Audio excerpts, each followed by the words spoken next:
Hello and welcome to Focus on Liberia. As always, we are broadcasting from our headquarters in Atlanta, Georgia. Today is our program Saturday Special that we also call FOL Special. And when it is special, we must always have a special guest. And we do. He is comfortably seated. But folks, before we bring in our guest, we always have a special topic. Yeah, it is. Innovative ways into Liberia's future. We all want that glorious land of opportunity, of liberty. I always use the word opportunity because I enjoy one here and I want it in Liberia. That is our topic. But how do we get there? That is the biggest question. And he's here to help us provide some answers to this, to the ways that we can get into this future that we are talking about. With me is Dennis Jah. Dennis, let's do this. We want to welcome all our viewers from across the globe. This is Focus on Liberia Saturday Special, and we are glad to have our guest, Dr. A. Joel King. Joe, welcome to Focus on Liberia. Thank you, Dennis. Thank you, Ansony.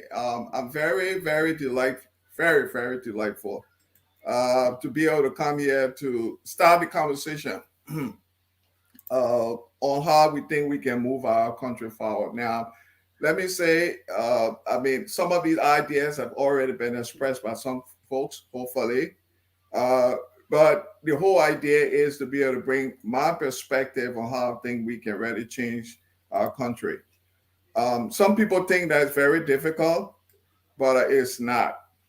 But what it requires, though, and I would say to you, Dennis and Ansony, is a radical approach to how we do business. It cannot be deja vu. It cannot be the way we've always done it. We have to be able to think out of the box to be able to do that. So I'm very honored to be here, to be able to engage with both of you and your audience, the Liberian people, to start to talk about some of these things, because all the time we complain, and we know what the problem is. But in terms of solution, we are falling very short on that. Thank you so much.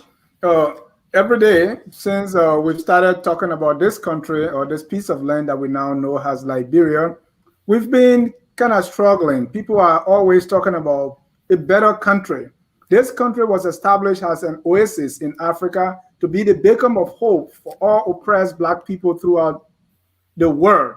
So now we have Liberia. We went through a lot of things, which culminated into over a decade civil war. Now, so most of the time we talk with ideas as to how we can move our country forward. So it is against that backdrop that we have invited Dr. A. Joel King to speak to us on innovative ways into Liberia's future. If you are here watching, please share the show. Take a pen and paper, jot down your ideas, engage our guests and the moderators tonight. Advance your own ways in which you think we can move the country forward. This is an intellectual discussion. Also, practical one too has to advance ways, because we're tired of being in the same place and we want to move the country forward, the country we call the glorious land of liberty. So welcome, enjoy the show, and be a part of the discussion. Mr. Sunni, let's do it. Thank you, and we will introduce our guest.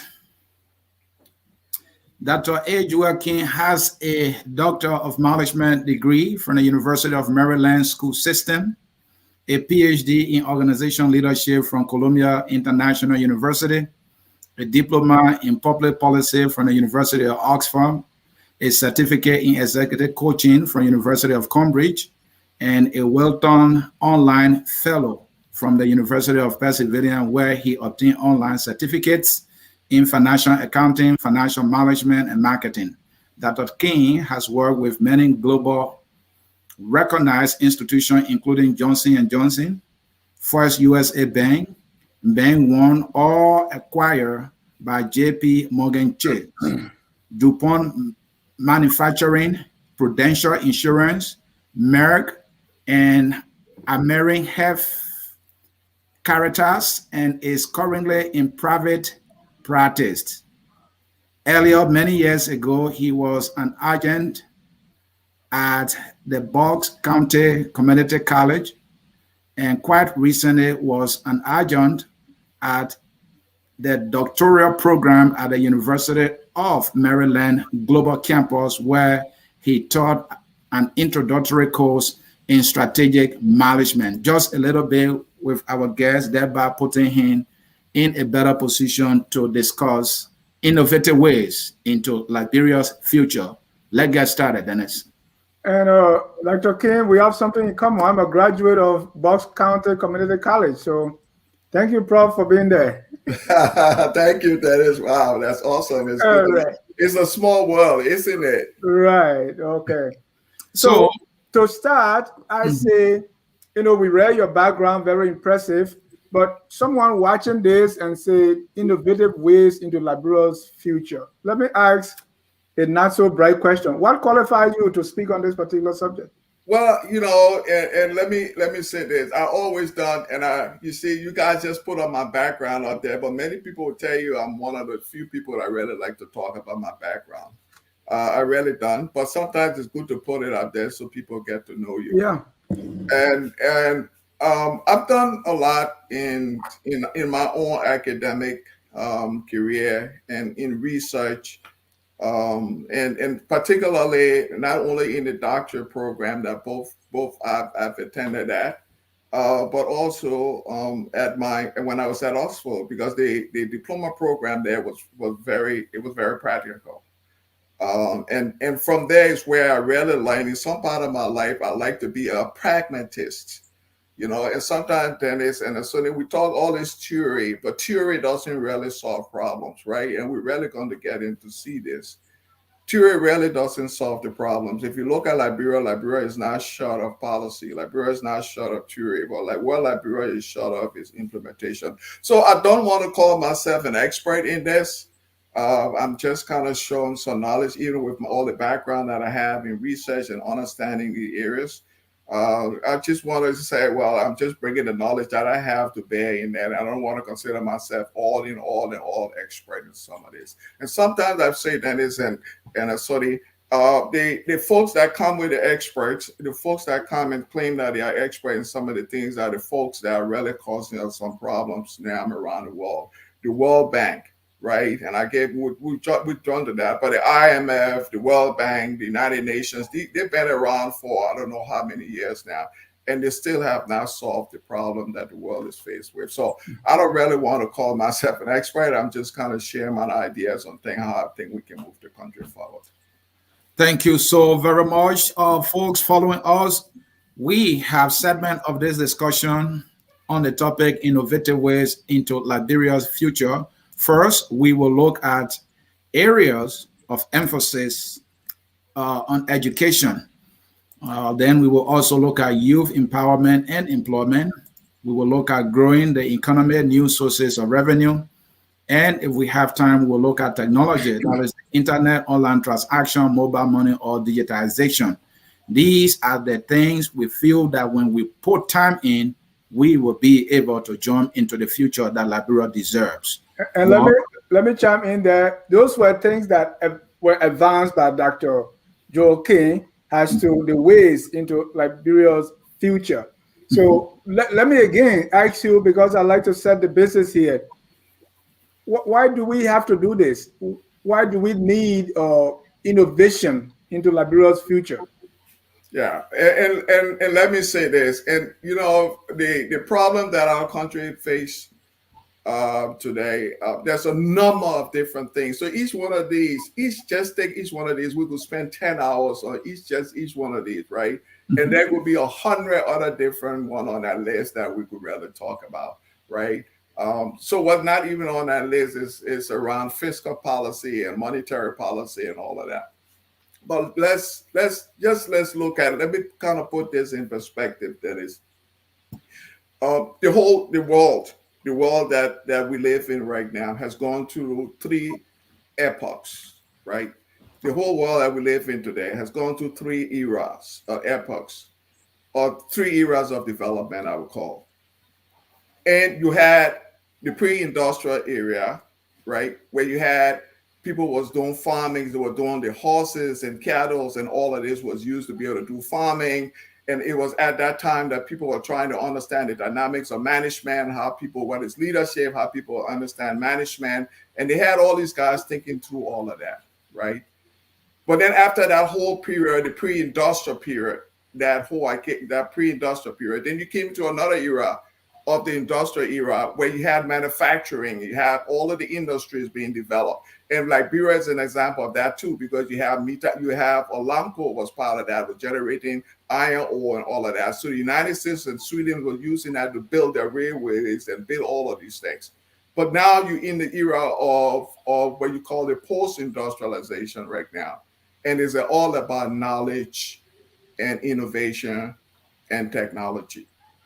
And it's that knowledge and innovation and technology that I think is very important, because without innovation, right, without that knowledge to be able to transform, constantly changing, right? And it was Plato who says the only constant is change. And what it means that you got to continue to innovate, you continue to change, because if you don't do that, even the Bible says it, right? With all the lack of vision, the people perish. So if you don't have that, you're gonna wither. So innovation is key to how we kind of move our country forward. Thank you so very much. Talking about innovation is key. Talking about knowledge. Let's go to education. One of the things that you have advanced that will help us get into the future our country deserves is education. Not just education all over the place, but you are saying we got to place emphasis on certain aspects of our education. So the question is, why education and why the emphasis on some key areas of education? Yeah. And let me and sometimes when you do this, you got to really bring it to life so that folks really see what we're talking about. Okay. Say for example, Rwanda, right in the Horn of Africa. Rwanda was on the same trajectory as Liberia. The kind of similar story, similar dynamics, similar culture, right? But because of some of the things we're going to talk to tonight, Rwanda has transformed itself to one of the leading industrial countries in Africa. And you know how they did this? One, and as a matter of fact, and let me also say that within the same length of time with Liberia and Rwanda, Rwanda has been able to cut their poverty rate to about 20%. And they have been able to take about 1 million of their citizens out of poverty. But you know why? How they try to do that? Because the first thing they did was to make education a national priority. Okay. And they put all the code, even though they have a small percentage of the budget in education. Liberia, I think, has about 10 to 13% of its national budget in education. Rwanda has a smaller percentage of that, but they were able to use that very wisely. So the idea was to make education the focus of their national strategy. And there were things that they did in order to be able to aid that and move forward with that. In the context of Liberia could do probably some of the same things. And so, but what Rwanda did was they said, listen, we focus on education, we focus on the private sector, we'll be able to grow that. And we're going to get into discussion of the private sector later. But they said to the international community, we want you to help us. And this is what we want you to do. We want you to help train our people. Okay? And in addition to that, what Rwanda did, and we're also going to get into that, we're going to get back into education, but what they also did was that they wanted to make doing business in Rwanda very easy. Rwanda is one of the fewest countries in Africa that you can go and get a business started up in a very short time. And they provide all the incentives for you to do that. And they brought people, expatriates in, to train the people so that because you have that knowledge, begin to build on that knowledge, society continue to build on that. So when organizations, when you open up the private sector, you will have the people to do the work. In the case of Liberia, we missed that opportunity to be able to do that. I'm not saying it's too late to really do that, but we missed that opportunity to do that. In past government, there was a great opportunity to be able to do that. But my focus today, I would say if I had to talk to Minister Ansony in terms of the future for Liberia education, I would think to focus on the primary, pre-primary, elementary school, maybe junior high school, because that's the future of the country. And I think it was previous government under Elliman Johnson Sirleaf that you said that Bureau of Education systems on this. So now let's build that. And the way you build that, you start from that level and begin to build the foundation. And like Rwanda, okay, Rwanda was given an award for expanding the educational system, because in all of the process what they did, they was able to add 8,500 classrooms. Okay, so it means that they were building schools all over the world, and they had all over the country, and they had monitoring and evaluation system that will go in and monitor and evaluation and evaluating that. Dr. King, yes. Let me stop you a little bit. I know before Rwanda got to that point, they were able to do the analysis and identify what the issue is. For you, what is the problem in education for Liberia that you're trying to solve, to innovate? Right. So the problem with education in Liberia that we really need to innovate is, one is it's a school, the actual schools itself. One is that if you look at it, we have teachers, right? And we're going to get to what we need to innovate, but we have teachers in Liberia. A lot of the teachers in the classrooms are not really qualified, and I think they need adequate training to be able to do that. But what you need to do is you need to build the schools, and like Rwanda is also doing, and let me say this, is to build what they call smart classrooms. So a lot of our students in Liberia, okay, are studying, are going to school, are doing the best they can, but we're in the information system age. We're in the knowledge society age. So technology is to also be an enabler in how you be able to do that, right? By bringing internet connectivity into those classrooms to make sure they're there, to have up-to-date computer systems and there, and to be able to look at in terms of the instructions that's given the student to make sure that it's cutting edge. So those are some of the things you need to do to be able to innovate that and move Liberia forward, Dennis. So the first thing is the structure, building actual school building.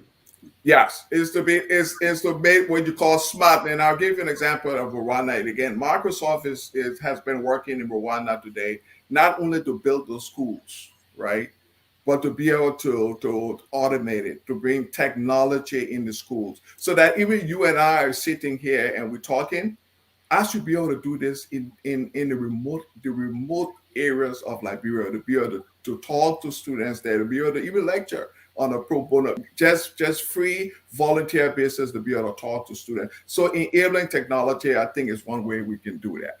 Dr. King? Yes. One might think that, well, maybe the teachers first, because even if you build the infrastructure, the schools, if you provide all of the tools that are necessary to be in those schools to carry on the education, if you don't have the manpower trained, you might not get the desired result. What will you say to that?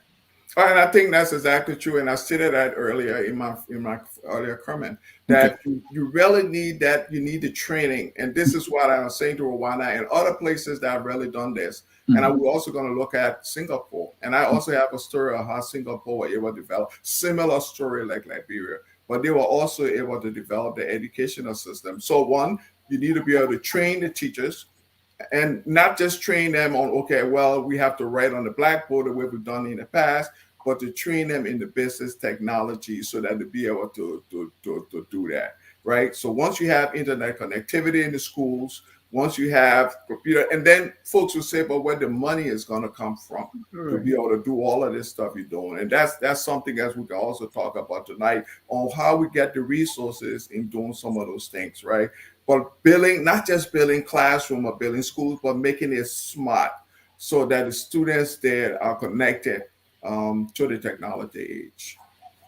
So talking about the training again, you have to be very smart with it. The traditional ways have always been either the teachers are taken out of Liberia to the foreign country to be trained. I know there are training institutions in Liberia as well. What would be the best approach given the urgency we have right now? Yeah. So the best approach is you have, I think you still have in Liberia, you still have KR, TTI, and all of the teacher training institutes, you still have those. Right. And so the best way now to be able to enable that is to be able to talk to expatriates, talk to the NGOs, talk to your international communities, and bring people there. And let me also say this though, that Liberians are smart. We have a lot of smart Liberians in the diaspora and around the world. Okay, all that what needs to happen is we need people to volunteer their services, even including my time. Okay, to be able to go to some of this place. I'm from Bassa, but to be able to go to Bassa and volunteer, and that's something I'd like to do in the future, to be able to go there and volunteer with some of this knowledge and be able to impact some of that, because it would say, okay, where you get the money from to do that. But that's something you can do. And then in terms of the aid we get, it cannot always be money, but it can always be like bringing expertise to be able to build that human resource, to build the human development index for Liberia, right?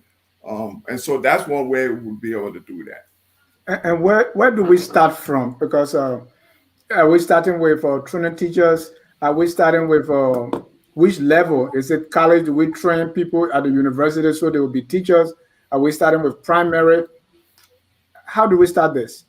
Yeah. And my thing is then is that you start with, and you got to build my whole idea here, my vision of it, the innovative is bring the innovation, build that pre-primary, primary education level, because that's the base, that's the future there where your leaders going to come in from the country, right? So you need to be able to create the environment for those people to be able, those children to be able to learn and to gain the kind of knowledge in civics and all the things they need to do to be able to move Liberia forward, because that's your future right there. Right? We can talk about the current kids, the current students, we can talk about all of that, youth unemployment, all of that. But we're talking about building that foundation level for Liberia. Once you have that foundation built, I think then you can move on. And then what you can also do is, in terms of even youth unemployment, when we get to that point of it, we have a lot of students graduating from the University of Liberia that basically got doing nothing, right? Yeah. Why can those people be trained and so that they go into those areas and be able to teach as well? But the whole idea then is to be able to build smart schools that will teach our students how to read and understand, especially in science, engineering, and mathematics. All right. That was what I was about to come to. I wanted to ask you, given the needs of the country, even at a very elementary level, you talk about that we should play emphasis. We have to be strategic or tactical about how we train those young people. So I wanted to ask, what will be the subject that will put premium on looking at the future so that we can gain that competitive edge? Yeah. And that's a great question. And my whole idea, and we talk about the knowledge society. Mm-hmm. Okay. We talk about where we are in the history of the world today. My thing would be, let's focus on science, technology, engineering, and mathematics. Okay, build the foundation in that. English and all of that can be learned, and all of that you can develop it. And an example of this is India.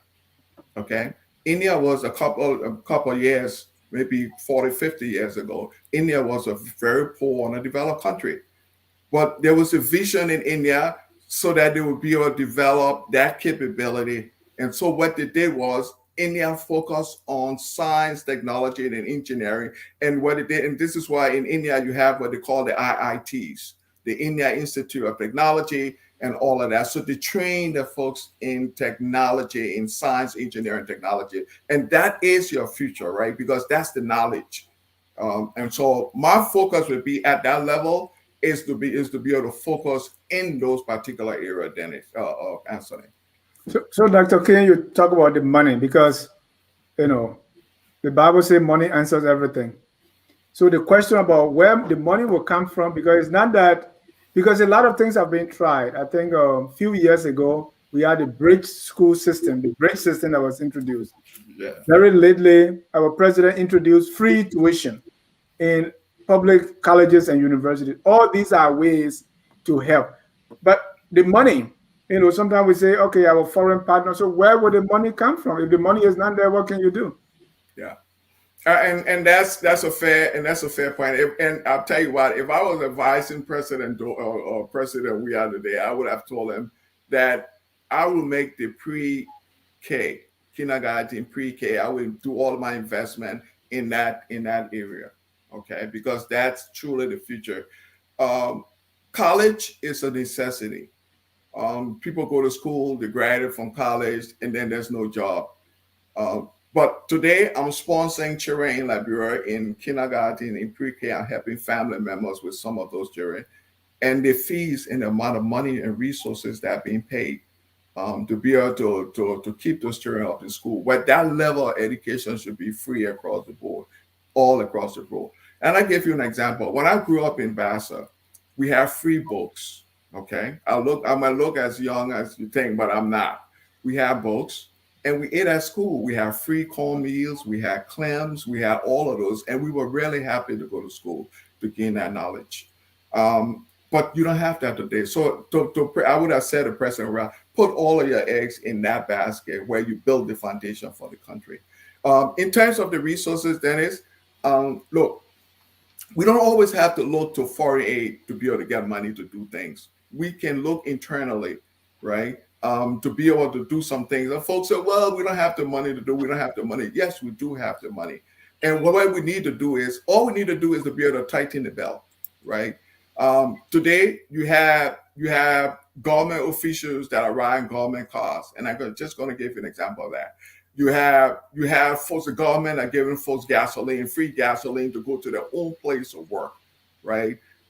So if the government can look at expenditure and try to cut down on all the government expenditure, and from that, I think there can be some resources that can be used to be able to help in this sector as well. Also, right? And I look at the ways in which, for example, the way we do our taxes and our tax revenue, how taxes and stuff are being collected in Liberia. And I think that's also, I was talking to someone today. I said, but then let's look at it. How do the government collect taxes from the Lebanese people? When I go into a Lebanese person, if I go into a Lebanese store today and buy a pack of nail, do the government get a percentage of the tax revenue from that? They could not answer that question. And so those are innovative ways that the government can look into. But first of all, is looking at cutting government expenditure, making sure that we tie the loophole, and we know corruption is a big deal in our country. Okay. Thank you, Dr. King. Again, folks, you are watching Focus on Liberia. This is our Saturday special that we call FOL special. Our guest is Dr. A. Joel King, and we are discussing the topic innovative ways into Liberia's future. Well, that, when we're talking about education, I didn't want us to stop. I was thinking, I think we need to do a series, maybe spend a whole week on education to explore all the ways that are possible, because it is very important. But let's go to our next segment here. One last thing on education before we move, because most of these things have already been tried. But my question here is, have you, because we all talk about, well, they are paying the salaries and the benefits, we can cut them down. You or anyone being able to sit down and say, okay, this is the extra salary, this is how much it's costing us, the waste and the bill, this is the cost. Be able to quantify and say, okay, since we're going to save, let's say, $2 million or $2 billion from this one, then we can put it in this sector. Have you been able to do some math there and tell, so that you can be very persuasive as to where the money going to come from to support these things? Yeah, and that's a very valid question. I've done some analysis around some of those, but I've done some analysis around other things as well. And so, for example, I'll just give you one example too, where I think the government can be able to generate some revenue from. Look, if you look, then it's just look all over Monrovia. So, for example, and this is why all of this stuff we're talking, okay, all of the stuff is talking. There's things that really need to come in play before all of this. And I know the government has done all it can to squeeze, to tighten the belt. But even with all of that, you cut the salary of people, you cut the salary of public servants in Liberia. It's not because, one thing, one person making $250 a month, right? That $250 is going to be used to feed about 10 or 5 or 4 people. But I'll give you one example. Look at if the government can improve on electricity, right? And how the electricity distribution is handled in the country. That's an enormous amount of resources going to come from that. You know how much an average Liberian pay today for use of what they call of their local currency, their local current in their community. And I'll give you an example just for Tinga Village. One household might pay $40 just for that. Remember, if the government supplying all of Tinga Village, multiply that by, there's about 61,000 households in Liberia today. Assume that all that 61,000 households was paying directly to the government. So that 61,000 households, assume now today they pay maybe $40. That's how you call for the local current that they're using in the home.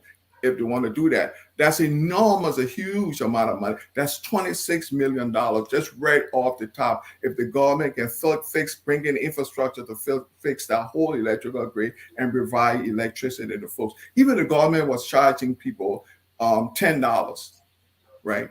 That's still $600,000 that would be able to go into government coffers. So there's a lot of other things, but we can get into it. That's what this whole innovation and coming. And other countries are doing it, and this is why the private sector is going to be key to really moving Liberia forward. And I can show you ways that's been done in other countries that I'm going to give you examples as we go through this today. Thank you so very much. Now, another way you said we can help to move our country in the future is in the area of youth empowerment and employment. All right, starting with youth empowerment. How can we empower the youth in a way that it will translate into putting Liberia in the future that it deserves? Yeah. And that's a very very good point there, Ansony. And look, the way I say we need to approach it, and maybe Liberia has it. I was looking at Labor Ministry of Youth and Sports, but I think the way you start is by having a youth action committee, right? Okay. And have a really robust youth policy and focus on that, and not just to have a youth policy, but have it that you're able to monitor and you're able to evaluate it. Right. And there's always outcomes. There's always outcomes that come out of that. And also what you want to do, you want to be able to have the youth engage in the whole process. And this is the whole idea around the economics of the poor.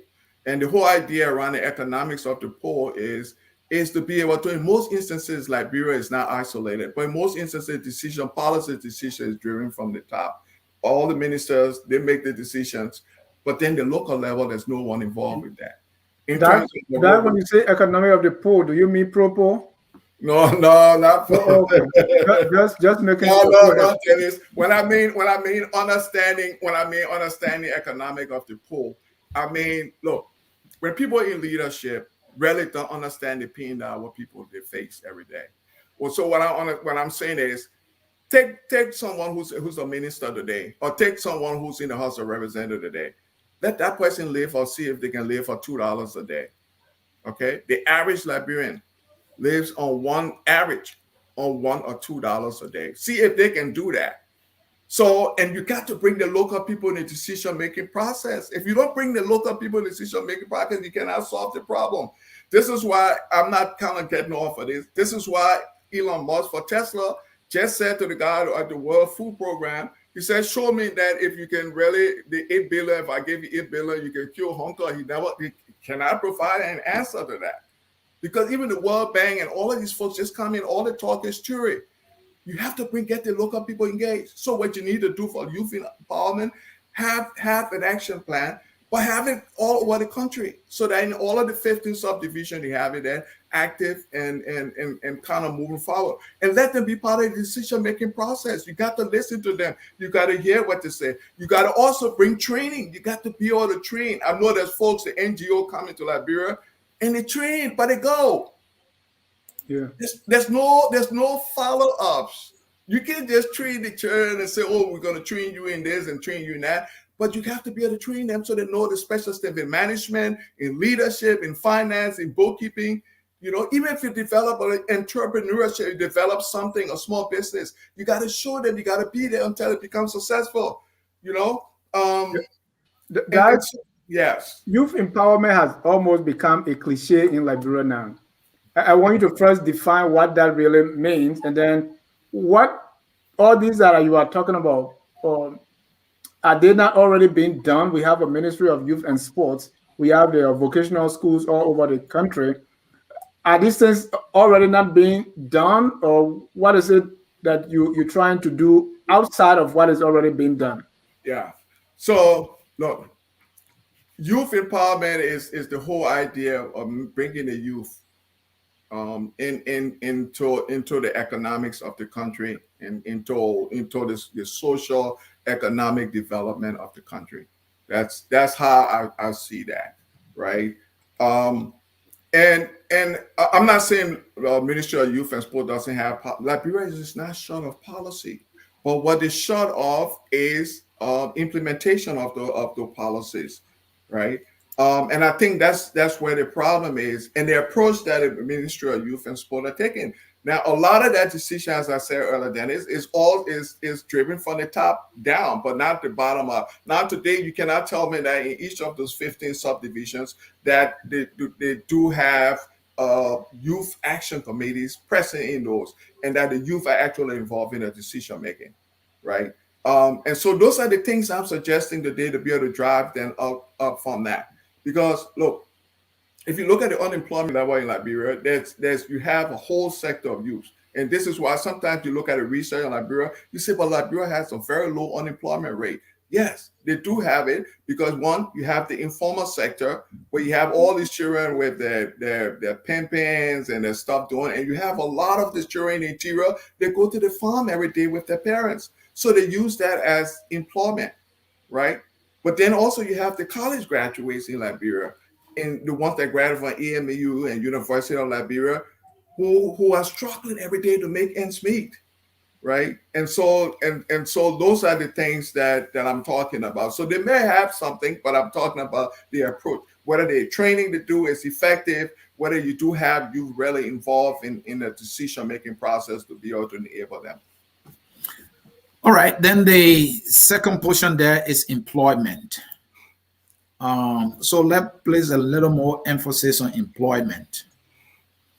The youth, how good will their employment, move the country in the future that it needs? Yeah.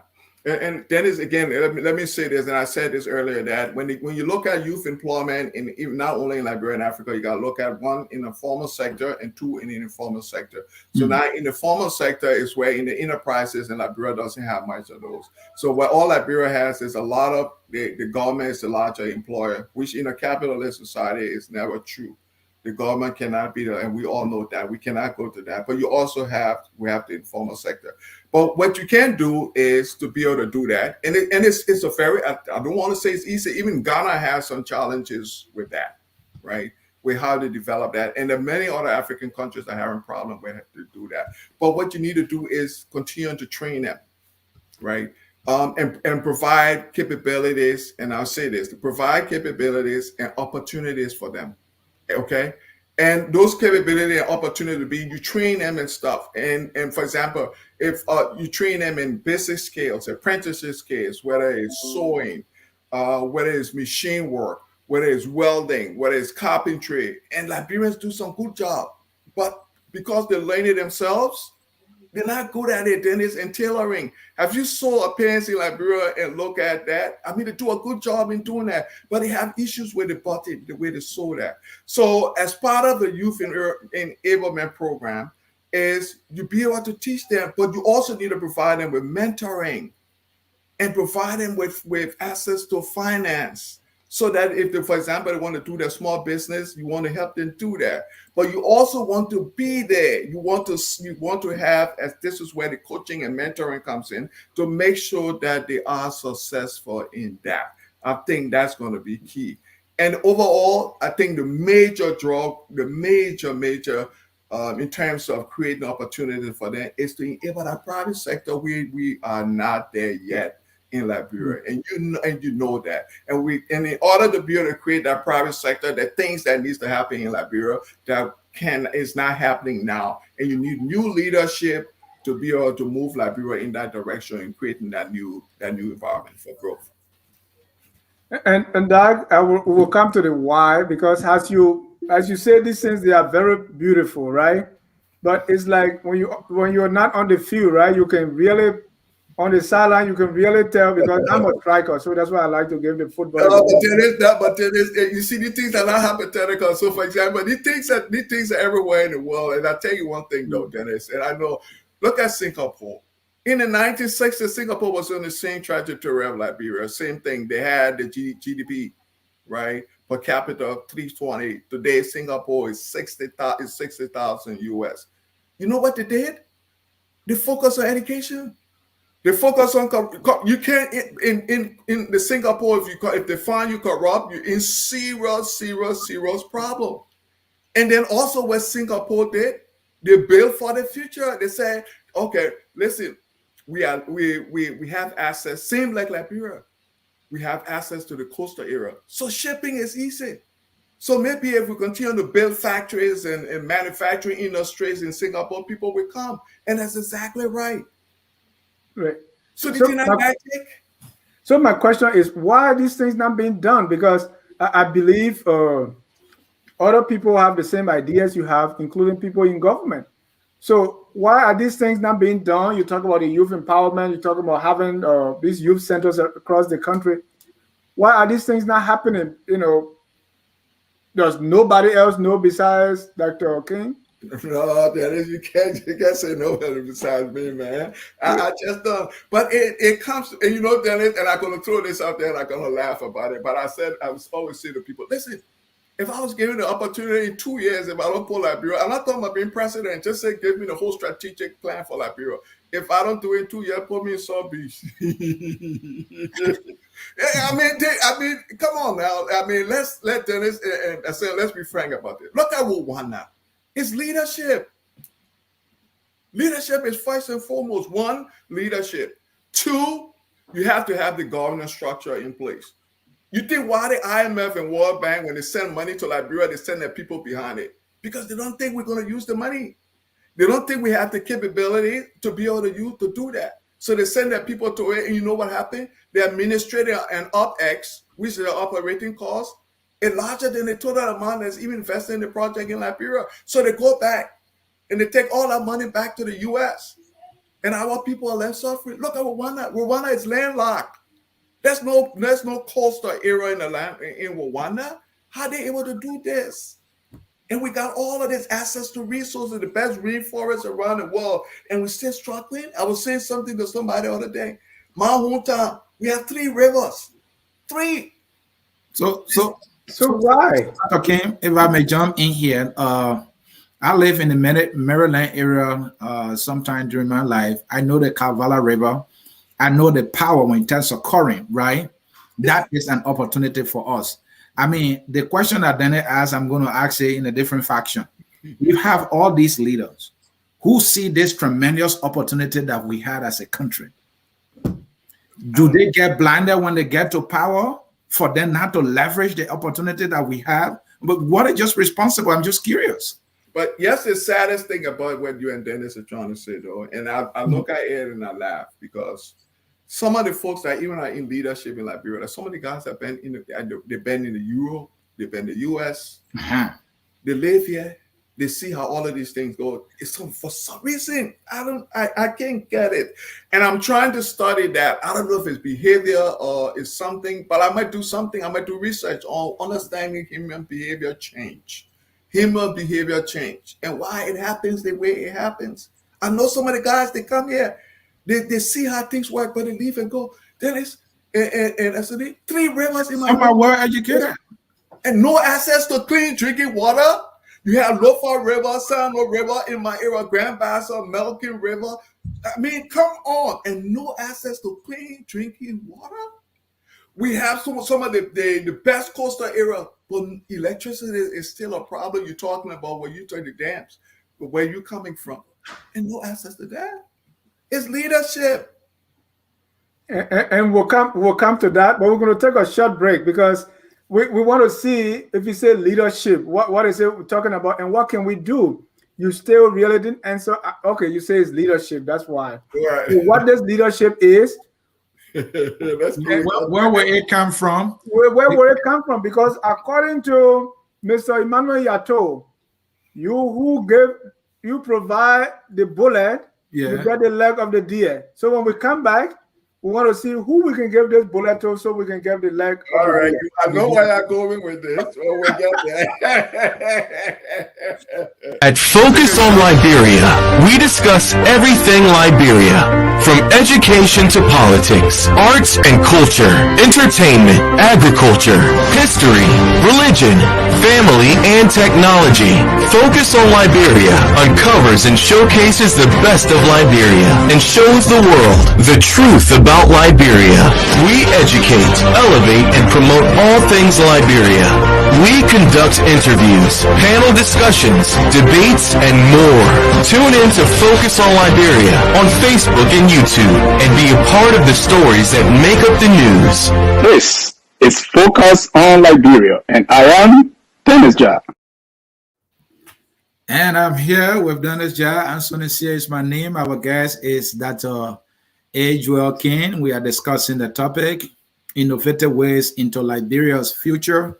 Other countries have done it. He has explained that very well. We can do it. But for some reason, we have been around this long and we have not been able to do it. Well, before we get back to Dr. King, we want to show you what we have coming up here at Focus on Liberia. On Sunday, we will have our program On Point with Jerome and George Kanetule.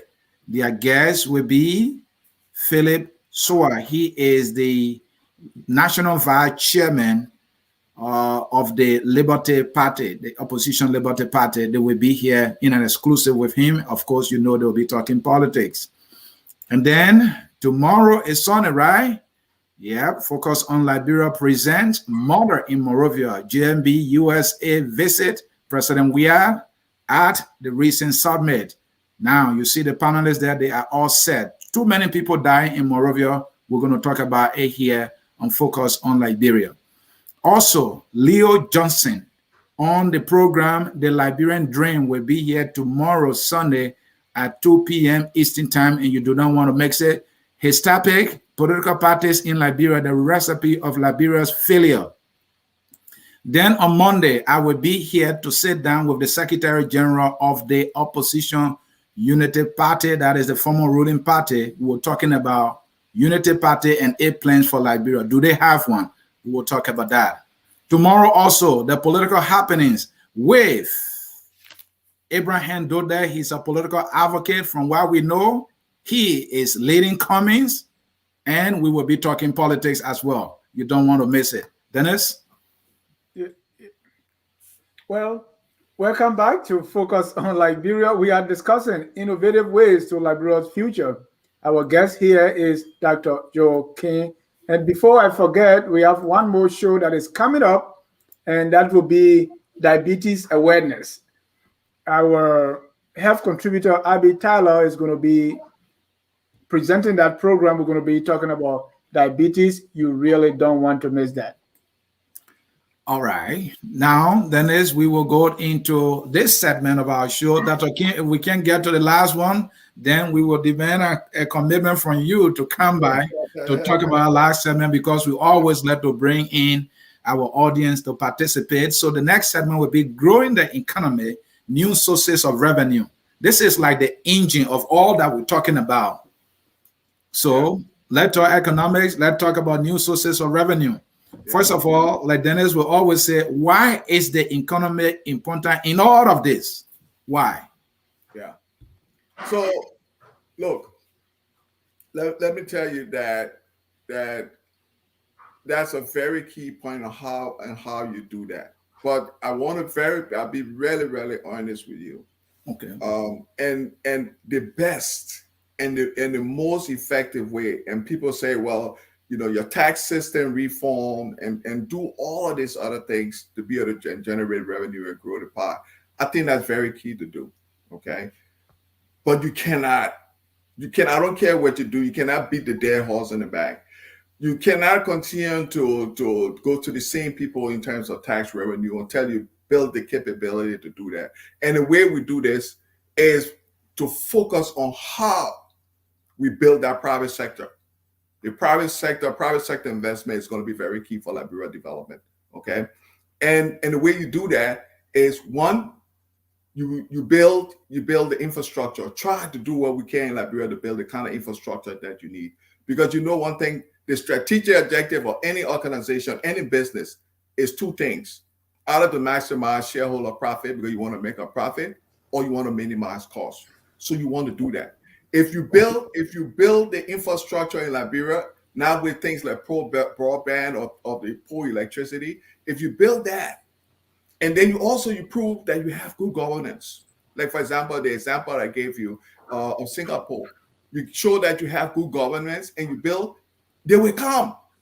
Okay, and also if you show that you have a very, very business-friendly environment, the world will come. They will build. They did that everywhere, and there's a lot of opportunities. I did one calculation today that on my estimate will add almost 1.6 billion or more to Liberian budget. And people say that, oh, how you do this? And I gave you one example of that. If you call if anyone living in the West, in Europe or the United States today, if you use your credit card, if you call customer service, you know where that customer service goes? It goes to either the Philippines or it goes to India. Okay? That's over $60 billion in revenue that's going into those countries. Now, if Liberia had an infrastructure, Liberia has smart children going from college every year. I think University of Liberia sometimes produce about 1,005, 2,000. AMU maybe produce another 1,000 students. So you got all of these students there. If you build a call center in Liberia, create Liberia an opportunity for a call center in Africa, the whole West African region, that's enormous amount of resources that can come into that country. But you cannot just do it with all the infrastructure and all of that to make. And the infrastructure is money, right? So it's like the chicken or the egg, which one comes first? Yeah. Well, the infrastructure is money. Now, let me say this though, but you also that, and look, if I'm assuming here that you can do all of this with a foreign aid, and I'm mistaken. But what you want to do, like other countries have done, you want to use foreign aid to your advantage. You want to use the foreign aid so that you be able to do these things. And what you need to also do is look at your tax structure too, even though I didn't mention that. Look at, for example, the Freeport of Morea. If I ship something to Morea today, look at your tariffs and import duties and all of this you charge on a lot of these products, right? It's enormous. So you know what folks are doing? My understanding is folks are circumventing the whole entire process and going to neighboring countries to be able to bring things. That's other sources of revenue, right? Maybe look at how we tax goods and services in the country, right? And maybe what you need to do is find a way to be able to do something, maybe a scanning machine or something, and they have POS systems. But make sure that's happening. Like I said earlier, I asked somebody today, if I went to a Lebanese man store and bought a pack of nail, how much tax revenue is the Liberian government getting from that? We don't know. If you go to a full-out man shop and you bought something from there today, but everywhere in Europe and the rest of the world, if you went to any supermarket and you bought something, there's a tax added to that. So that's a way to be able to generate, even if it's 10 LD, that's additional revenue that can also help to grow the pie in the country, right? Dr. King, yes. Dr. King, brilliant ideas. There's this question I must ask though. All of the things that you have explained very well. If we were to say, let's start right now to make these things happen, and if I were to give you the options, well, maybe we need roles so that the teachers can get to ground crew. Mm-hmm. Or maybe we need internet. Mm-hmm. Of the two, which one will you pick and why, given that we need to get to that future now? Yeah. And I'll tell you what it is though, and it might not be in any order, but I think one, electricity supply. Okay. Because you cannot, any major manufacturing cannot run a business or generator. It's not profitable. You can't do that.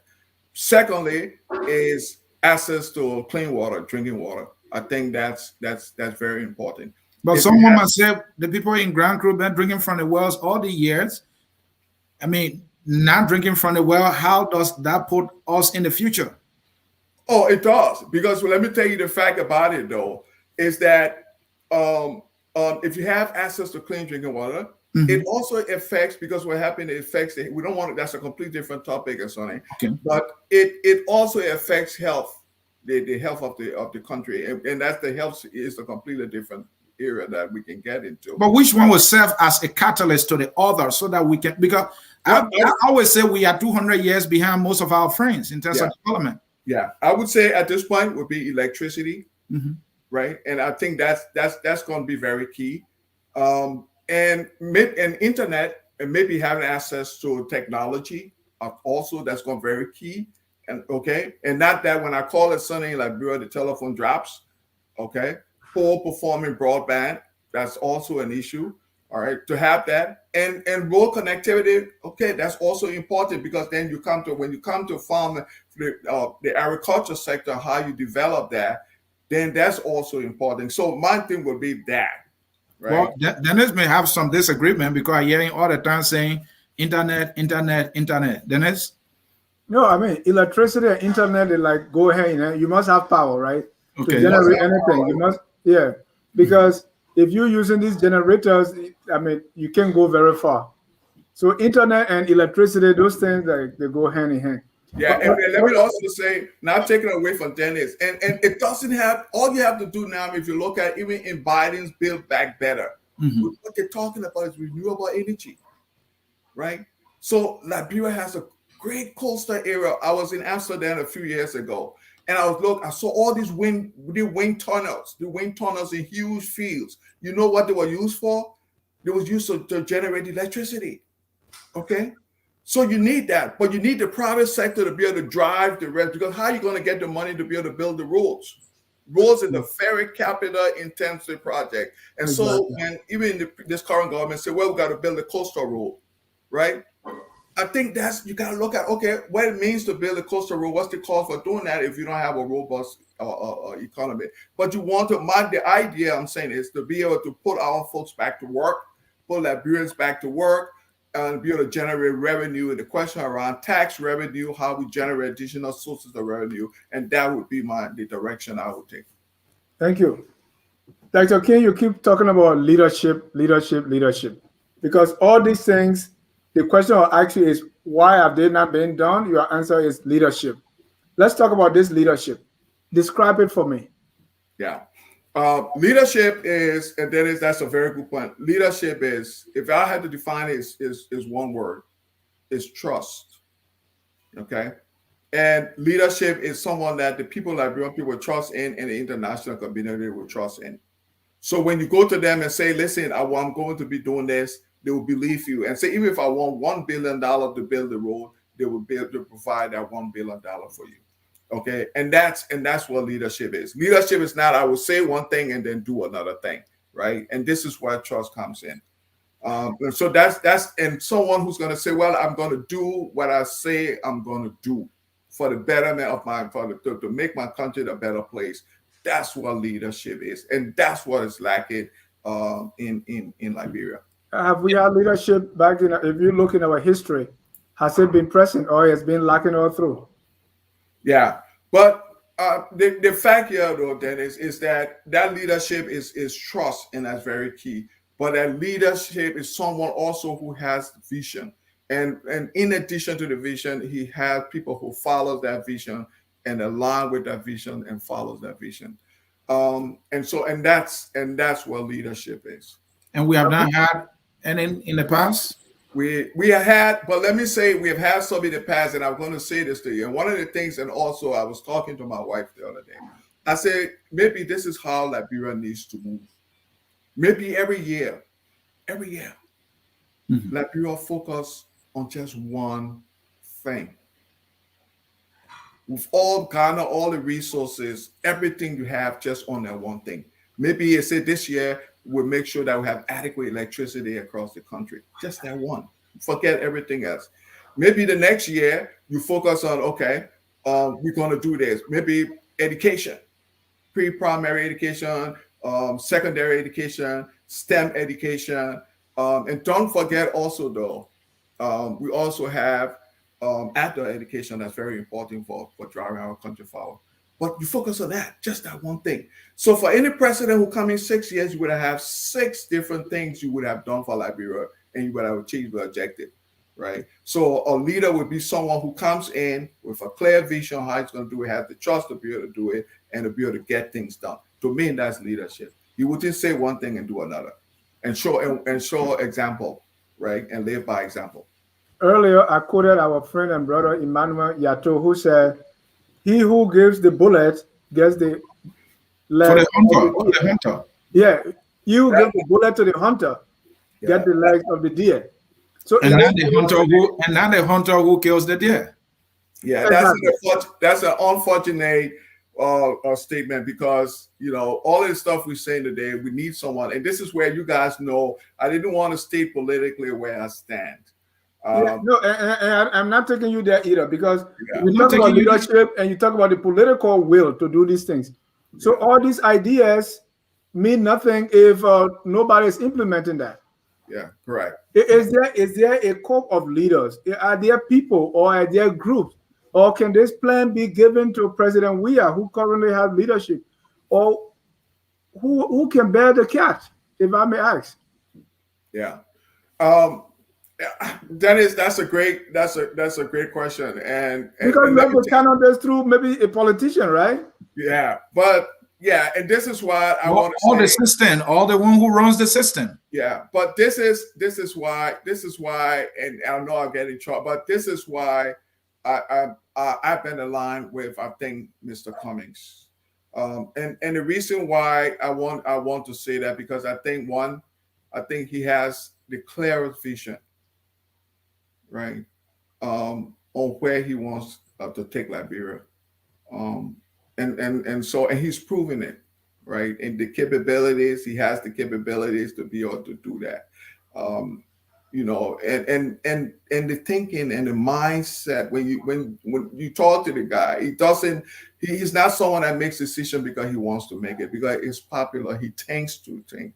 He's very analytical. He thinks through all of these issues before he make a decision. People sometimes say, "Why are you making this decision?" But because he thinks through it before he does. And that's what a good leader would do. And also a good leader always align himself with some of the best and brightest people. I didn't want to go, but you guys know where I stand on that. And it is important you said that, right? Because this idea that we can hire ourselves as we move to the future is not possible. Now, you articulated a very good plan or options that can get us into the future. As good as they are, if you don't have somebody who believes in that idea, it will not work. It will not help our country. That is where you say, okay, I think I find somebody, and that person is Mr. Cummings. Now, and you said he's proven it. I know that is outside of government that you're talking about. Now, in the political realm, he has been around for some time now, trying to see how he can learn this opportunity to lead our country. One of the decisions that he has made is to join this CPP that we know is not actually paying well for him. It's causing him too much trouble. Will you say that is a good decision? Because you say he's analytical. Yeah. I would think it's a great decision, because I'll tell you what it is. I think he thought through it. He thought through it very well. And I don't want to repeat some of the pros and cons around why we think it's a good decision, it's not a good decision. But we know the political dynamic in Liberia, and it's just difficult for one political party to be able to just take on things and kind of move on, right? And so he figured this out, right? It very calculated that there was the best path forward, and I believe in it. And I do believe that's the best in the end. That's the best with all of the noise. Let's put all the noise aside. Let's put all of the noise aside. I think it's going to end well, and I'm confident we end well. And I'm confident that the Liberia, the Liberian people will continue to try something new until they get it right. And that's where innovation comes in. Innovation is about continue to try new ideas, continue to listen to people, whether it's something they say to you is now right or not, but continue to take that, continue to try these new ideas until they work for our country, because our people are suffering. Yeah, thank you. Liberia, I don't want to make this political, but I can't help to ask that these ideas have been around. Why do you think that President Tubber failed in this area? President Doe, President Taylor, President Sirleaf, President Weah, and now you think Mr. Cummings is the one who's going to fire this magic bullet? Yeah, David. But let me say this, though. If you have followed all of the folks that we're talking about today, all of them, Totman, and all of African leaders, I think Tubber was the more innovative, right? And exactly what I'm saying, some of the stuff, is that every year, and you guys were pretty young when he was around. Don't be too sure. Right. But every year he had one strategic objective. In my whole life of studying strategy and business strategy, that was very effective. Every year he had one strategic objective. Whether it was farm to market road that was improving agriculture production, whether it was mat to mattresses trying to improve the economic sustainability of our people to move them up, right? Or total involvement was trying to bring that, just focus on bringing everybody together. And maybe Liberia needs to do that again, where every year we just focus on just one thing. Maybe first year, build our educational system. Just make it, do all what we can, make it innovative, make it smart classrooms, build more classrooms, and do all of those, train our teachers, make sure that they understand the knowledge that needs to be imparted in the 21st century with science, engineering, technology. Do all of that, bring that in, because that's what's driving the world now, right? In the next year, focus on something else. Let's get to my question, because President Tubber was the third longest serving, President Tubman being the first, President Sirleaf second, and President Tubber 9 years. And I think if you were doing one thing, but my question really is, all these years, these things have not been done, and you are telling me that Mr. Cummings will be able to do them. Why?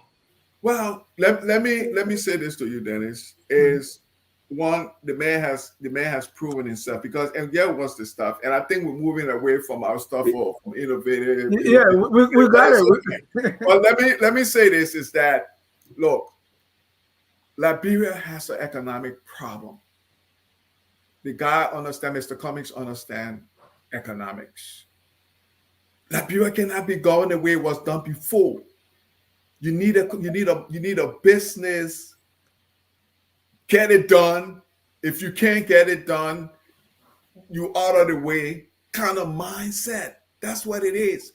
Where people are evaluated on performance. With meritocracy, is it you come and then not to take us away. I don't know where Mr. Cummings have demonstrated those things that you're saying, you are alluding to. Well, you haven't given the man the power yet. Okay. Yeah, because I don't know, but you see, and this is where it is in the West. You come in, it's not because I know you. Mm-hmm. You come in, you can get the job done. If you can't get the job done, there's a performance evaluation, performance review. If you can't get the job done, you're gone. Okay? Dennis, you can't get it done, Ansony takes it over. Ansony gets it done. Ansony get rewarded, he get promoted. Ansony cannot get it done. Sarah comes in. Sarah takes it on. If Sarah cannot, you keep doing that, and this is what Liberia needs. It sounds like you're trying to count somebody out before the game even started. No, I'm not counting nobody out. But I mean, guys, let's be frank. It's a business. We got to run Liberia as a business. It's not because President Weah knows me or our friend for President or President Weah. It's not about that. It's about who can get this work done for Liberian people. Let's get to our comments and keep our viewers involved. And after that, we're going to open the phone lines to get some calls. Our lines are open. It's 605-313-6004. The code is 791403. Hi, my name is Addie Tyler from Pennsylvania, and you're watching Focus on Liberia. So let's roll in our first comments here. Let's get our viewers involved. Jimmy said, Dr. King, the World Bank reported Liberia's budget on education was 2.3%. Apparently, education is not a priority right now? Yeah, from Jimmy again. Jimmy writes, Liberia rejects its experts and employs foreigners instead to prop up figureheads. Wow. Yeah. Yeah. Yeah. And from Perkins, also focus on arts to STEM rather, science, technology, engineering, arts, and mathematics. Yeah. Dennis, you can put some there too. Let's do this together. Joe Moore, you say every problem we face in Liberia has been solved somewhere on the planet. Exactly. And that's, yes, Joe Moyu, I agree. Yeah. Happy Tyler writes, accountability, if I may add to all, accountability. And let me add to Abby Taylor, transparency, right? It's nothing to hide. And let me say, I'm going to get in trouble. Maybe I was wrong if I say this. I looked at the 2021 budget in Liberia, and I didn't see President Weah. I saw the vice president office. I didn't see the president's office. And I was like, can I trust this budget? Because how can the president's office not be in the budget? So transparency is very important. Jimmy says, what role you believe vocational education should play? Given Liberia's situation, does he think vocational education should be prioritized to jumpstart our industry? You started with primary. Jimmy is asking about vocational. Yeah. Let's read this one from same way. Another overseas base is here making sharp mouth again. Oh, the man called me Shamo, All of us. Aku Joseph Coleman, I totally agree with the speaker that we need infrastructure to be able to improve the school systems. To add to his idea, schools should be localized so that students will have access to a community school system. Right. For example, the 17 districts in Montserrat County should have government schools that will accommodate all students in their respective areas. Yeah. In this way, there will be competition between government and private schools or district schools. Let me read this one from Martin. Martin writes, from my research, these are my top 8 issues with Liberia educational system. 1, building schools for the 21st century. 2, creating a conducive learning environment. 3, including professional Liberians in the diaspora to help for paying the teachers with living wage. They will be dedicated to their job. They will be dedicated to their job. Make education practical and formal, sake teachers training and professional development, serving promotion of early learning, daycare, and Head Start system. 8, more investment into education. Exactly. Tadma Snawolo, Rwanda is a good country because the citizens love to post only negative things, or they do not post only negative things about their country, and they don't talk about too much human rights business and spoil their country. You mess up, you end up being in jail. In other words, say dictatorship is the one that is helping Rwanda. Like here from Astron Jabba, a nation develops when the leaders and people focus on education and production that has to do with growing food and manufacturing. Yeah. Lawrence Powell, Liberians need a leader with great vision for next generation of Liberians, not just any leader currently in political cycle. Hope we get a good leader soon. Exactly. These guys, I tell you, these boys, but they kind of summarize all what I've been saying, though, if you listen to it. Yata Thompson, electricity and water. Yep. Amenta Flomo, all our homes should have post-box addresses, computer networking systems that connect all government agencies. Siata again, thank you, Dr. King. There is no merit in pretentious fence sitting. Ooh. Ambassador R.C. Nimland Jr., that's why I love FOL. The hosts are respectful and ask the hard questions. I hear from Dr. Baton Kula. There's a new book out on Firestone.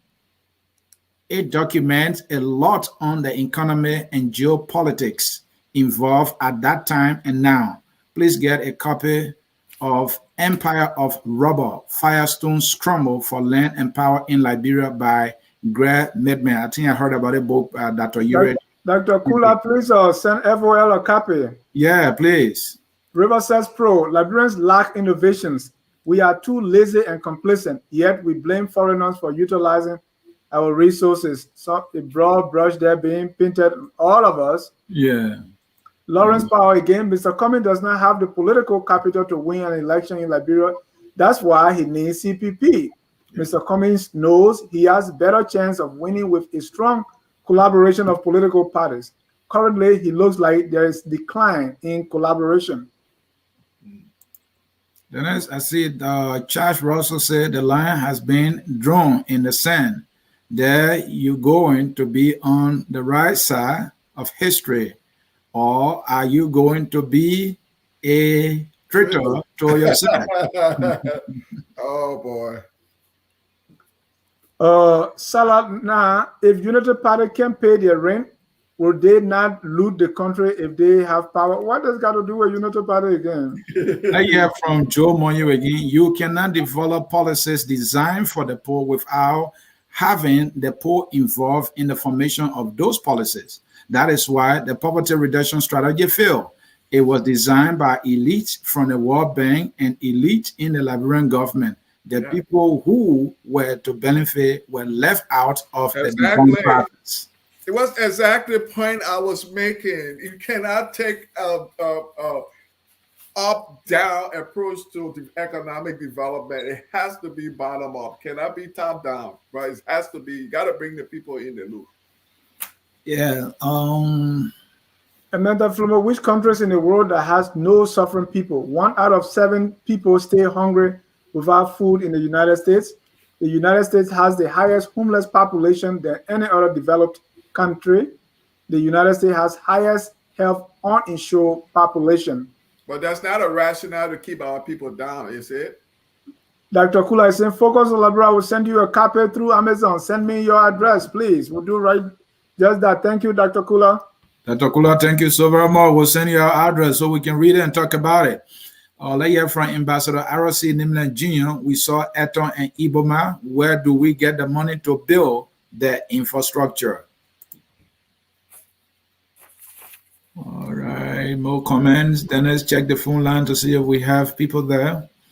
Dr. Kula, have we heard from Flomo Livingstone? Why are you concerned about his contribution instead of listening to his message? Somebody is asking a question there. How do you pay for a new electric grid? MCC spent nearly $250 million. Where is the money? Yep. Ladies and gentlemen, this is Focus on Liberia, our Saturday special. Our conversation here is with Dr. Joe King. We are talking about innovative ways into Liberia's future. And if you want to send anything to Focus on Liberia, the address is on the screen. 821 Walnut Woods Drive, Braselton, Georgia, 30517. Also, if you want to make any donation to help us keep the lights on, you can also donate to us by calling the number or the donation on the screen. That's Focus on Liberia.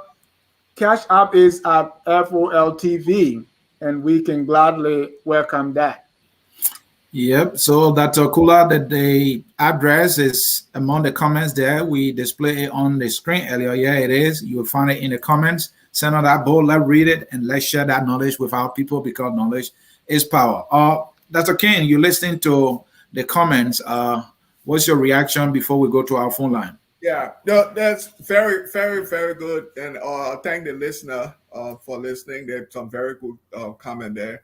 And I think it was Abby who talked about the amount of money that being spent from in relative to the budget of Liberia, and that's disheartening though. But I think we should always look at money. I think money is one thing, but I think also what we need to look at is the approach.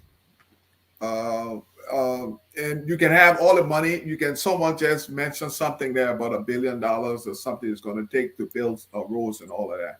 But we always look at money as being it all. It's not all about it. It's that whether we have the right approach to be able to do it, and whether we're going to achieve the right outcome from that investment. If you're going to invest $100, then you're going to say, okay, what's the investment? What's the outcome from the investment? So you want to be able to see that, right? But yeah, we spend too little on education, and even the little we spend, I'm not sure it gets there. And I'll tell you what it is. I'm also the president of a high school association in Grand Bassa County, Bassa High School. And I've just had a beef with the principal where they're charging the student enormous amount of money just to register, and it's a public high school, right? But we need to be able to spend to be able to get Liberia to where we want to go. And someone did mention that we need to be able to think smarter than where we need to be able to build good schools, good solid schools with good teachers, smart schools, as I'm saying it. And there's organizations that are willing to do it if they trust the government. This is where the leadership, if they trust. Microsoft is in Rwanda. Oracle is in other part of the world. Google is in Kenya. Why can't we do the same thing in Liberia? It's not. We just have to be able to create the environment where they will come and be able to help us to do these things. They will do it. We just need to create the environment to be able to do it. So we need to be able to focus on that. We need to continue to focus on science, engineering, technology, and adult education, as I talked before, Smith. It's very important, as I mentioned earlier. We long past the industrialized era. So right now, everything is knowledge, what they call codification of knowledge. Everything, codification of scientific knowledge, is all about learning. It's all about technology. Right now, folks are talking big data. They are talking about electric cars. They are talking about all of these things. If we had the capability, maybe Elon Musk could build for tomorrow. He could build a factory in Liberia. It's not impossible to do. We just got to create the environment, guys. This is not rocket science. Why can't we see it? Build. And folks say, well, we don't have the resources. Do what you can. For example, just build enterprise free zone. That's another example in how we build the enterprise in Liberia. Just build enterprise free zone with adequate electricity, running water, and all of that. So, and with access to the free port of Monrovia, someone's going to come. Liberia doesn't have the market. Like Singapore does not have the market. It's a small country, but it's the center. It's one of the center of Asia right now. Liberia can do the same thing with access to ports. We just need to be able to create the environment, make it easier to do business, limit corruption, have good governance.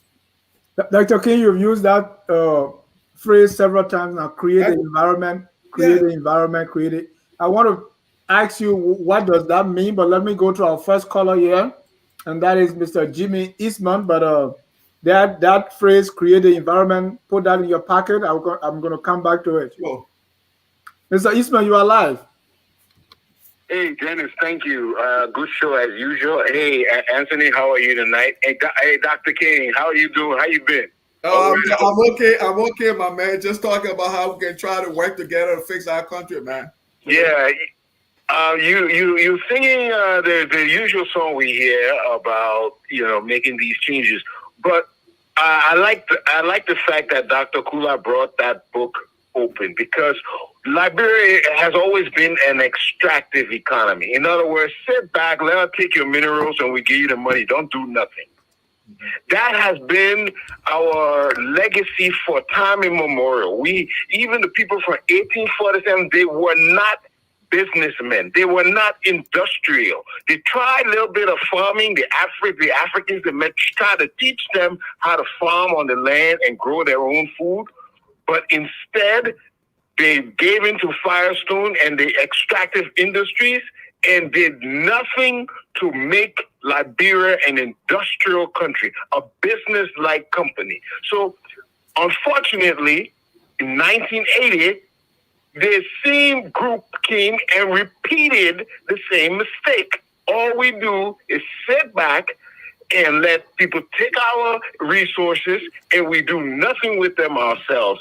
But now it's even worse, because our economy is completely in the hands of foreigners, and we are not doing anything to change the narrative.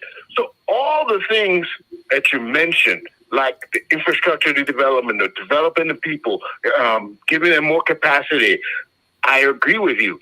But the economy itself is not in our hands.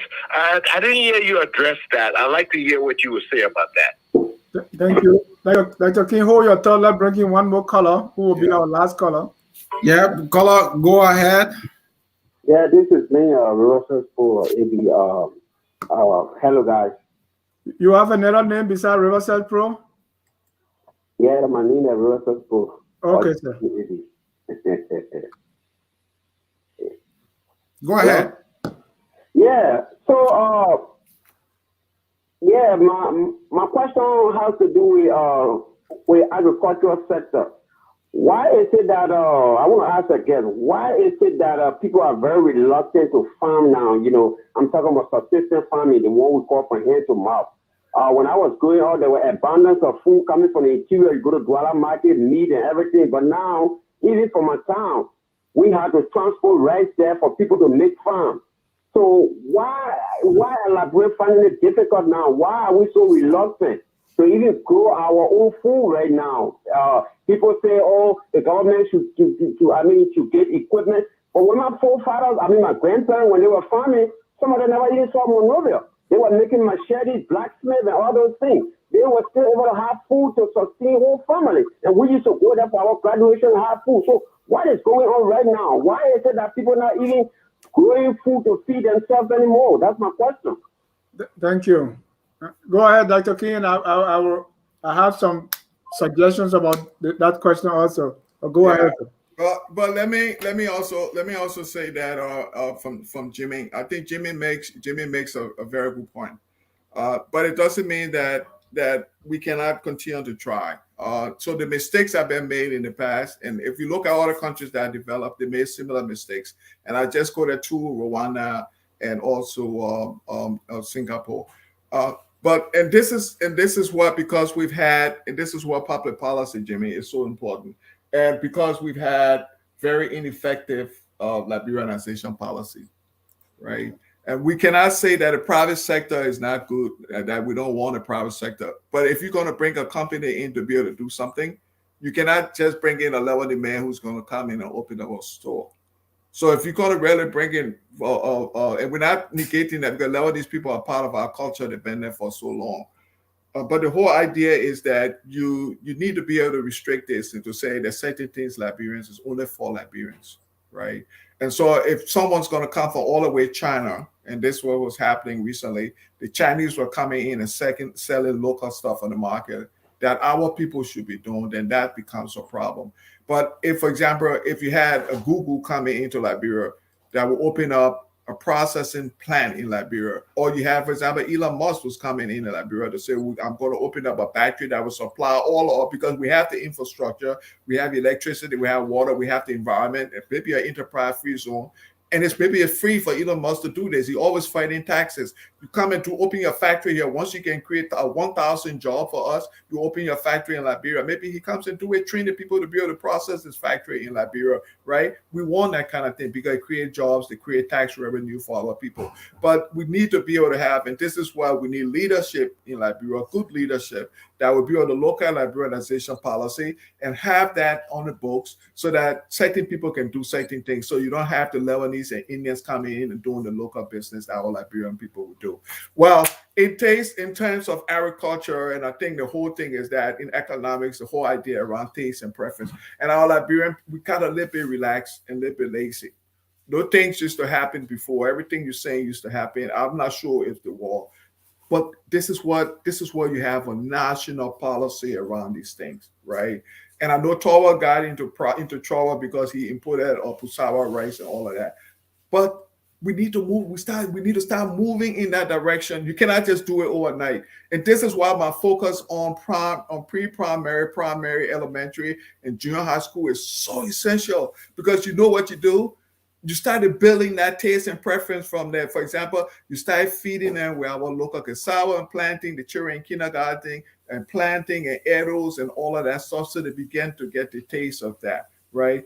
And then you try to do what you also need to do is that improve the agriculture sector by creating cooperatives, right? And make agriculture profitable, so that people would go, they'd be willing to go and plant rice. And look, in the initial stage, that's what we might want to do in Liberia. like they did in Rwanda after after the war, the genocide, and they began to develop the country. They started to give the same aid for USAID and the World Bank. They gave all the people in the hinterland, they gave them seeds and hoes and colossus. So right now, Rwanda is exporting a huge amount of their product overseas. So what we need to do, we need to start to do that, but then continue to gradually build the taste and preference from the lower level of young people, and then try to reduce the imports of all of those things. Thank you. Let's take our last caller. That will be Dr. Batam Kula. Dr. Kula, you're live. Yes.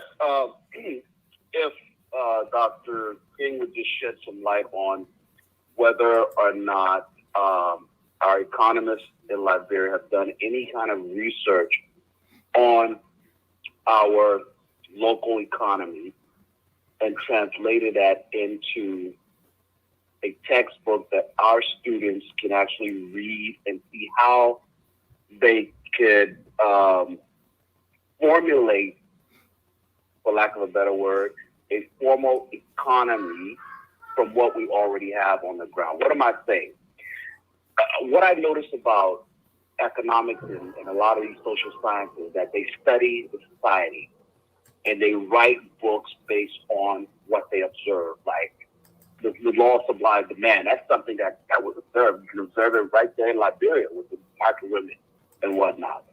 So have we been able to translate where our market women are, where our young boys are, for our college students, for our LU students and others, so that they can then go back to the market women or the LMA and create a sustainable economy that moves our market women from just selling billboard and pepper on the table to maybe a storefront, a brick and mortar store, moving them up to eventually manufacturing, exporting, so on and so forth. So I wanna know that. I mean, do you know whether that exists or not?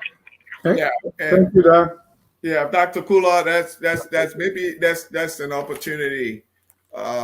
That's an opportunity right there. And maybe some of us need to really take that on to be able to see if we can go ahead and do some of that hardcore quantitative research that you just mentioned. No, I don't know of any, but what I do know that a lot that comes out of Liberia, and Liberia has a ton of it, is policy paper, policy briefs, policy paper on about anything that you can really find as policy on Liberia. But as I said in the beginning of this, the implementation is an issue. But I also see that as an opportunity for the local university. And I did reach out to someone at the university a couple of months ago, and I did provide them with a one-pager strategic plan on how we could build the research at the university pro bono. And then we will be able to generate our own resources, because also right now I'm part of the African Academy of Management that headquarters in Accra, that we could build that research there to be able to do some of that local level research that you're talking about, which should be very helpful in terms of how we build our enterprises in Liberia. Well, but to answer your question, there's none that I know of. Maybe Ansony and Dennis may do, but there's none. But there's tons of policy papers on Liberia from all sectors. Thank you, Dr. King. And let me bring this one from Clarence Stewart. Lack of quality education is our problem. With quality education, people make sound decisions and better choices for both their lives and community. Dr. King, thank you so much. We're going to be closing very shortly. This is just step one on innovative ways. We didn't even get to technology, my favorite. Yes, so, and fintech. So we can talk about fintech and central bank digital currency and all that stuff next time. Exactly. So can we get a commitment from you? Anytime. Okay. Thank you, Dr. King. Actually, I wrote when the governor that left, we wrote a paper on central bank digital currency that he was going to, I think, was weeks. My friend and I wrote something for him on central bank digital currency that he was very interested in, but he left, so we didn't go to that. Okay. Thank you so much. We really appreciate your time, innovative ways into Liberia's future. And it was a good topic. Maybe somebody want to bring someone who maybe they think that Mr. Cummings is not the one who will get the bullet, so you can get the luck of the deal. Yeah, that'd be great. But let me say, Dennis, and I said I thank you guys for doing this. But in the midst of all the political blah blah, if I call it that way, with all the noise and stuff like that, let's talk. Let's talk ideas. You know, I don't have all the answers. I may be wrong, but let's talk about our country, how we can do it, guys. We can do this. It's not Liberia, what, 5 million people, 43,000 square miles. I always joke that you take one of those guys from Kenya, they can run across Liberia in a day. The guy who run the marathon, you see that? He can run across that country in a day. I want to be able to drive from Monrovia and go to Durican to go to church and come back. Yeah. Why is this? Why take it all so long to do this? And that's my question tonight. Why is it taking us so long? And then Dr. King said he has a solution here. That's why we want you to come back so we can go more into it. But again, we want to thank you for the time. We want to thank our viewers and even those who will watch later. Keep your dial set here on Focus on Liberia, where we are the only station that does everything. I mean, you can't find this anywhere else on the planet. Where there are other stations, they are, maybe comedy, some maybe sports, but this is where we do everything. And so keep it here, and we really appreciate all the support and all the calls that we are getting. We really love you, and it is because of you that we are here. Mr. Sieh, again, glad that we could get together and have Dr. King right here. Yep, that is true. And Dr. King, we can't thank you enough. Like you agree, we will reach out to you whenever it is possible again so that we can have the discussion. We see your colleague here, Larry. I'm still open to the discussion. He said open to the discussion. Larry will reach out to you. We know you are busy. Yes. So, every good thing must come to an end. As always, we don't close our broadcast here without playing that great song that unites us, that puts that nationalistic spirit in us. That is, we are all Liberians. That song is taking us home. We love you all. Bye-bye.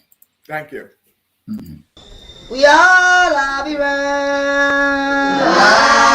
Liberia is our home. Liberia people.